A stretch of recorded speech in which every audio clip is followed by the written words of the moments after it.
Leadership तैयार करना। School बदलाव के लिए आगामी लीडरशिप को तैयार करना है। ये हमारा मॉड्यूल आज का है। इसी पर अपन लोग बात करेंगे और समझ बनाने का प्रयास करेंगे। होता क्या है कि हम अपने जो विद्यालय में जब हैं HM प्रधानाध्यापक के रूप में हैं और फिर वहां से जब हमारा कहीं ट्रांसफर होता है, पदोन्नत होता है, ट्रांसफर होता है, सेवानिवृत्ति होती है, जो भी इस तरह के बहुत सारी स्थितियां जब निर्मित होती है तो हम उस स्कूल से कहीं फिर दूसरे स्कूल पर जाते हैं या कि सेवानिवृत्ति के बाद फिर हम मूलतः अपने गांव की ओर जाते हैं। उस स्थिति में हमारे जो नीचे वाला जो कर्मचारी होता है वरिष्ठता क्रम में, उसको हम क्या करते हैं, अपना प्रभार दे करके चले जाते हैं। और प्रभार में क्या देते हैं आपको सबको पता है, वही रजिस्टर होता है, रजिस्टर के पन्ने होते हैं। उन रजिस्टर के पन्नों में हम लिख देते हैं कि हमारे विद्यालय में फला फला सामग्री है, यही ना, कि टेबल इतने नग, कुर्सी इतने नग, अलमारी इतने नग, ब्लैक बोर्ड इतने नग, ये सब लिख देते हैं। और लिखने के बाद लास्ट में हम लेने वाले का सिग्नेचर और देने वाले का सिग्नेचर करवा करके सौंप देते हैं प्रभार, और उसके बाद फिर वहां से चले जाते हैं।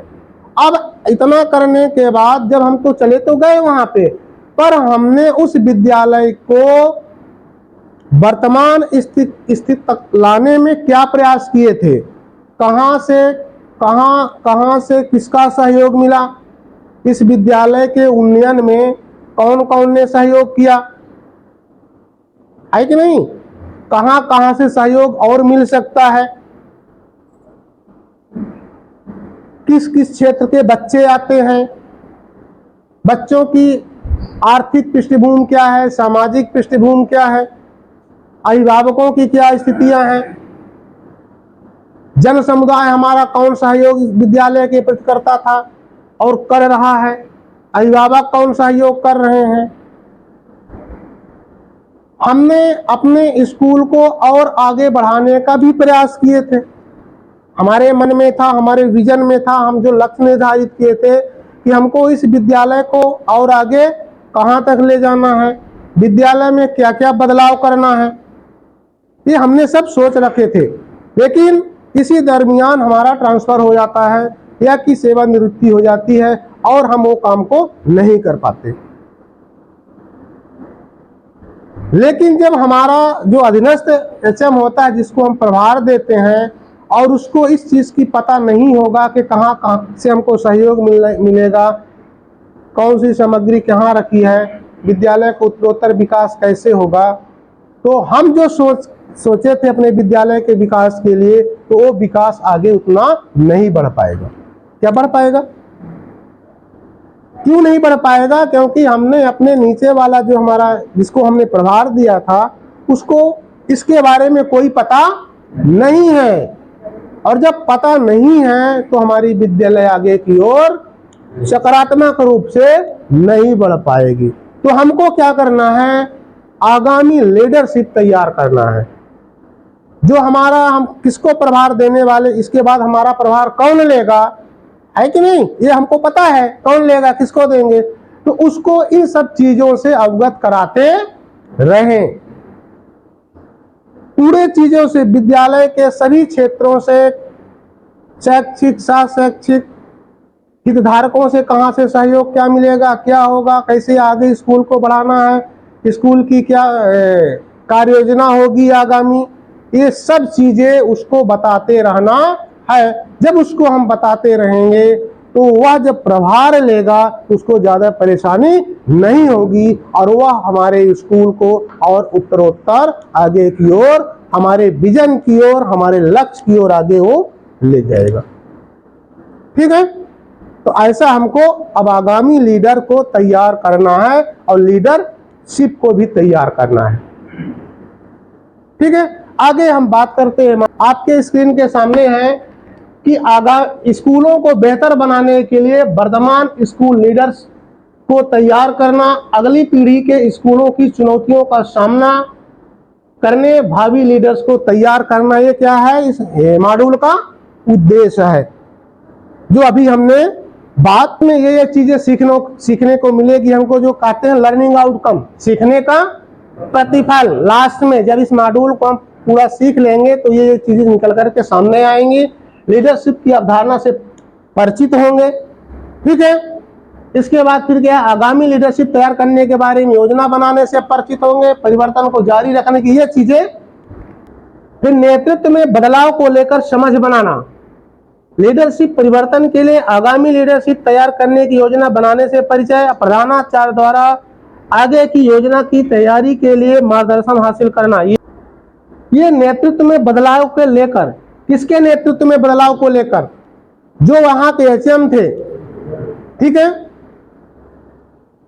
उन्होंने अपना जो विजन रखा था लक्ष्य को पाने के लिए, अब उनका क्या हो जाता है, ट्रांसफर हो जाता है। क्या हो गया, ट्रांसफर हो रहा है। सामने चित्र के माध्यम से देख रहे हैं कि ये नए प्रधानाध्यापक है और ये पुराने हैं। ये अपने सर पे हाथ रखे हैं, मैं कहां से चालू करूं, क्या करूं विद्यालय के विकास के लिए, क्योंकि उनको आगामी कोई योजना बताई नहीं गई। स्कूल के बारे में उनको पता नहीं है कि स्कूल का विकास कैसे हुआ, इस स्तर तक विद्यालय कैसे आई और आगे क्या करना है कि नहीं, ये सब उनको पता नहीं है। तो सोच रहे हैं मैं कहां से चालू करूं। अगर उनको पता होता, हम अपने अधीनस्थ एसएम को, अधीनस्थ कर्मचारी को पूरी बातें बताते रहते तो शायद इस तरह की स्थितियां और परिस्थितियां उत्पन्न ना होती। हमको ये ना सोचना पड़ता कि हमको कहां से काम को चालू करना चाहिए। नीचे देखिए क्या क्या लिखे हैं, पुराने लीडर द्वारा सोचे गए बदलावों को जारी रखता है कि नहीं। जो भी हमने बात किया क्या कि पुराना लीडर जो वहां से जा रहा है, उसने अपने विद्यालय के बारे में क्या क्या सोचा था, विद्यालय के परिवर्तनकारी बदलाव के लिए उसने क्या सोचा था, क्या क्या विद्यालय में होना चाहिए, कितना उसने कर पाया, कितना नहीं कर पाया, कितना भी आगे करना है। जब हम उसको बताते रहेंगे अपने नीचे वाले को, तब तो वो समझेगा कि हमारे सर अभी इसको यहाँ तक ले जाने के लिए सोचे थे, इस स्कूल में ये सुविधाएं या ये परिवर्तन के लिए सोचे थे, तब तो उस पर हम काम कर पाएंगे, वहीं से चालू कर देंगे, ठीक है। आगे से जिम्मेदारी लेता है कि पूर्व के प्रयास व्यर्थ ना जाए। वो जिम्मेवारी भी आप कि हमको जो आप काम सौंपे हैं या कि आपने जो काम इसके पूर्व किए हैं, जो आप अपना आगे का विजन रखे थे, उसको मैं व्यर्थ नहीं होने दूंगा, उसको और आगे बढ़ाऊंगा। फिर क्या है, पहले के उन विचारों को अपनाता है जिसका परिणाम उपयुक्त समाधान तक ले जाने वाला होता है। पहले के उन विचारों को अपनाता है। अब पहले वो क्या करेगा, वो इतना जब से सर बता दिए तो पहले वो सोचेगा कि इसमें से प्राथमिकता के क्रम पर किस काम को हम पहले करें। परिणामों को जारी रखने में लीडरशिप का संकट और बदलाव के लिए रूपरेखा तैयार करने के तरीके, भागीदारी पूर्ण निर्णय लेना, अनुकूल मूल्यों और कौशलों के समूहों का पोषण करना। अब क्या है कि चूंकि हम स्वतः सिंगल अगर कोई निर्णय लेते हैं तो काम को हम उतने तरीके से, उतने अच्छे तरीके से नहीं कर पाएंगे, ठीक है।